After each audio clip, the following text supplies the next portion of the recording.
Hello students, today we are going to take Unit 3 in Technical Communication, and our topic for today is writing for print and online media. So let's begin the lecture by introduction to the topic. With the phenomenal increase in the use of smartphones, tablets, Kindle, etc., online readership has been witnessing a tremendous growth. Online readership includes various social networks, wikis, blogs, websites, etc. Though print material is widely used by all of us for academic and professional purposes, time is not far when online media will take over the print media. Hence, it has become important for us to know not only the various types of online writing but also the styles in which we need to formulate contents so that we can have a better command over designing the online media. So let's come to the writing for writing for the web is different from that of print media. Think for a few minutes how we read newspaper. So do we start reading from the first line of the front page till the last line of the last page? No. We may read headlines and some important columns on the first page and then directly go to the sports section if we are interested in sports, or go to the editorial page if we wish to know the newspaper views on certain topics or importance. Similarly, many readers who read on web also skim throughout certain sections and quickly complete reading of the content on the web. So social networks, if we see, they are the forums that enable people to get connected to each other. Started initially for sharing more of personal information, these networks are now being widely used for sharing professional messages as well. Facebook, like Twitter and LinkedIn, are three most popular social networking sites we see today. Now, keeping this behavioral attitude of readers in mind, print media try to attract and retain their attention by catchy visuals, color scheme, and headlines. Likewise, when we write for the web, we need to understand the various platforms available. So, we need to emphasize by learning the various methods, the various platforms for online media. So, these are popularly here known as, firstly, the wikis. The wikis are collaborative websites where multiple authors add and edit content. They are also used by organizations to manage content and interact with each other and their users. Secondly, we see the blogs are web pages created by individuals on a particular topic. Writers write personal opinions, activities, and experiences. Though personal blogs are online journals created in MySpace or live journals. The professional blogs engage the readers by writing on topics that are of interest to others. A blog on the photography or on origami, for instance, may be of interest to many readers. Then finally we see the websites. Websites are pages on the internet to inform the readers about a person or an organization, depending on whether they are personal websites or professional websites, whether they are corporate or university websites. Example, you see the bank or the government or the university websites, and where you can access the informations of the university, whether it's timetable. You can take example of the Rajasthan Technical University website, where you can access to all the informations and updates by time. So that is a great example of online media. The next we see how to create an effective online writing. So what should be the effective style for print or online media? So here we see the fundamentals of effective writing. Effective writing are almost same for print and online media. The one is done on paper and the other is done on electronic media through laptops and other technical devices. But both are different in certain aspects.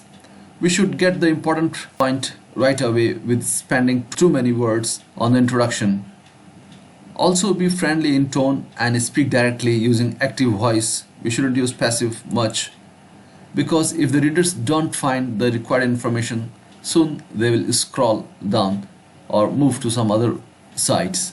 Hence, those who wish to write for web need to keep certain things in mind while writing for the web, such as clarity of the purpose, audience awareness, planning, etc., and follow certain guidelines in order to grab those and sustain the attention of our readers. Firstly, we begin with the clarity of purpose. We need to ask ourselves the following questions so that we can clear with our purpose. Firstly, what are we achieving by publishing this content? What information should we include in this? Does my objective understand the reader's needs? Have I read the other web contents on the same topic before I set my objective? That means, have I gathered any references? Have I gathered any pre-idea before writing my own content? Have I published the same topic on any other web forum? And if so, whether the content are different from the earlier one, so that it becomes creative and not boring. Does my content have a single purpose or multiple purpose? So we come to the next feature, audience awareness. So it's a important context we have to take in mind. Readers read our web content with a specific task in mind. For instance, when we like to know about job profile in knowledge management area, we surf the web specifically for that content. Hence, it is important to understand their needs. In fact, being aware of the recent trends in job market, industries, sectors, and academia and industry, etc., would enable us to understand the reader's requirements.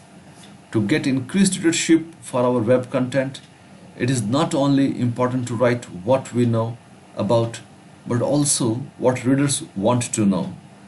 Accordingly, we need to plan our content. Also, we should keep certain things for its future implications. For example, if the content presents the topic innovative pedagogies for university education, it should include the latest pedagogical pursuits as well as the future pedagogies that would depend primarily on technological aids. So the audience should find what he needs. So you should be very well with the needs of the audience. Then we have the next section, the formatting, the third characteristic of writing. In the formatting, of course, it deals with the web content, arranging the web content so that it is easily readable and scannable. We can follow the following tips. Firstly, use appropriate font size, color, and type. Use bold or italics type to catch the important points of the content. Use catchy headings and subheadings that reflect the content under each. Provide easy navigations for any links or other sources, etc. It is better to connect the links to appropriate words in the content rather than using the word click here. As you would have seen in Wikipedia's, when you're searching for some information, there are links highlighted with that word or sentence, and you simply click and it takes you to that original page.